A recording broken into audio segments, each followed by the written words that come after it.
हम सब लोग कभी न कभी प्रेतों के बारे में सोचते जरूर हैं। प्रेतों की उत्पत्ति कैसे होती है, वे कैसे चलते हैं, उनका रूप कैसा होता है, वे किस प्रकार प्रसन्न होते हैं और कहाँ निवास करते हैं। आज के हमारे वीडियो में हम इसी बारे में चर्चा करेंगे।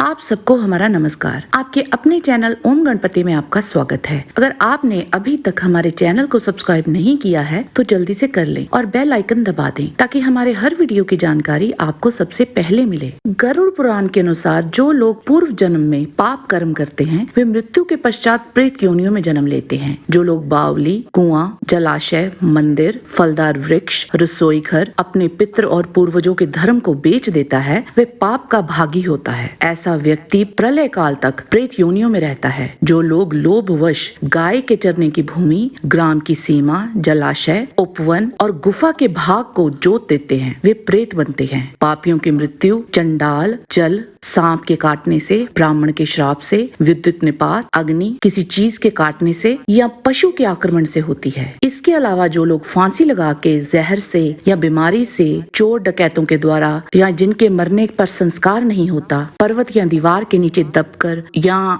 जो जमीन पर नहीं मरते, जिनकी मृत्यु अंतरिक्ष में होती है, जो भगवान विष्णु का स्मरण नहीं करते, जिनकी मृत्यु सूतक में होती है, वे प्रेत योनि में चले जाते हैं। जो व्यक्ति निर्दोष माता, बहन, पत्नी, बहू तथा कन्या का परित्याग कर देता है या गुरु पत्नी के साथ सहवास करता है, स्वर्ण और रेशम का चोर है, पर स्त्री रत रहता है, वह निश्चित ही प्रेत होता है। आइए अब जानते हैं कि प्रेतों के रूप, नाम और आहार के बारे में। एक पाप करने वाला इंसान जब मरता है तो उसका रूप उसके कर्म के अनुसार ही भयावह हो जाता है और उन्हें उनके पाप के नाम से ही बुलाया जाता है। जैसे एक इंसान जो किसी भूखे की याचना सुनकर वहाँ से शीघ्रता से हट जाता है, इसीलिए प्रेत योनि में उसका नाम शीघ्रग होता है और उसका मुख पशु के मुख की तरह ही हो जाता है। सभी प्रेत अपने पाप के अनुसार भयावह हो जाते हैं। प्रेतों का आहार बहुत ही निंदनीय होता है। वह प्राणियों के शरीर से निकले हुए कफ, मूत्र, मल आदि खाते हैं। जो घर अपवित्र रहते हैं या जिनमें स्मान इधर उधर बिखरा रहता है, प्रेत वहीं भोजन करते हैं। जिस घर में व्रत पालन, प्रभु का भजन या जो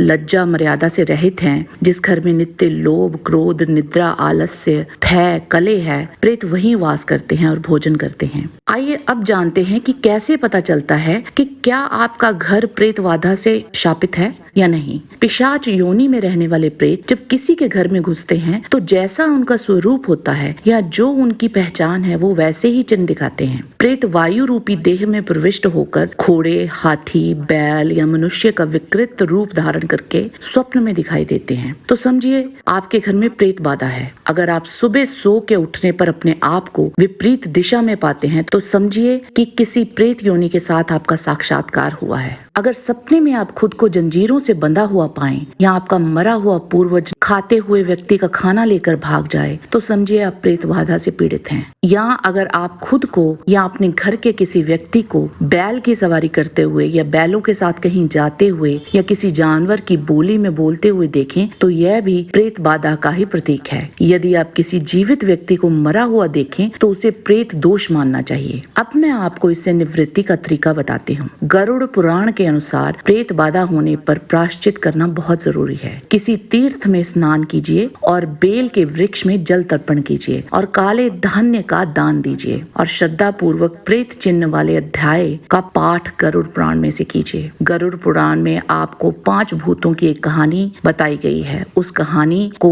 पढ़िए या सुनिए, प्रेत दोष स्वतः ही नष्ट हो जाएगा। उम्मीद करती हूँ कि आज का हमारा वीडियो आप लोगों को अच्छा लगेगा और शायद आप में से बहुतों को लाभ भी पहुँचाए। आज के वीडियो में बस इतना ही। जाने से पहले लाइक बटन जरूर दबा दीजिए और अगर वीडियो अच्छा लगा है तो शेयर कीजिए। आपसे फिर मिलते हैं एक नए रोचक वीडियो के साथ। तब तक के लिए आप सबको हमारी शुभकामना। नमस्कार।